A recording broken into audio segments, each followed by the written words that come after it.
Hello, the internet.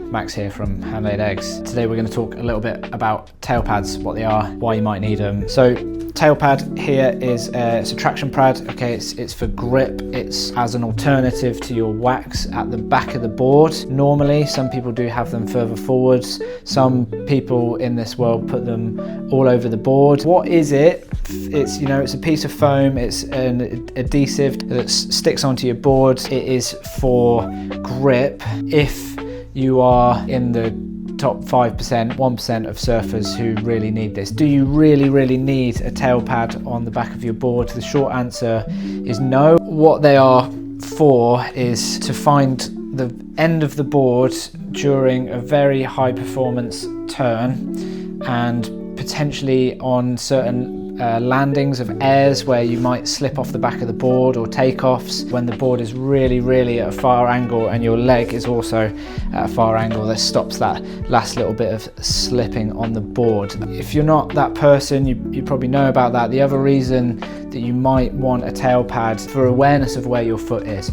So when you pop up, you may or may not know if your foot is far enough back on the board. You want your back foot further back on the board to sink the board more, to pivot more, to turn more. Common problem with intermediates is standing too far forward, not moving their foot back, transferring the weight and turning the board. So this is one reason why you may want a tail pad. Another advantage of having a tail pad, the added strength, not strength, but the added cushioning it can add to the board, so you get pressure dings on your board, totally normal, from your foot, your knees, whatever you slip. When you duck dive, you're more likely to push your knobbly knee into the back of the board. If you have a tail pad there, it can stop you doing a regular compression dent on the board. Those are the advantages. What is the disadvantage? The reasons why you wouldn't want a tail pad on a bigger board is exactly what I talked about before, where you're doing more high performance turns on a mid-length at a more improved or intermediate level.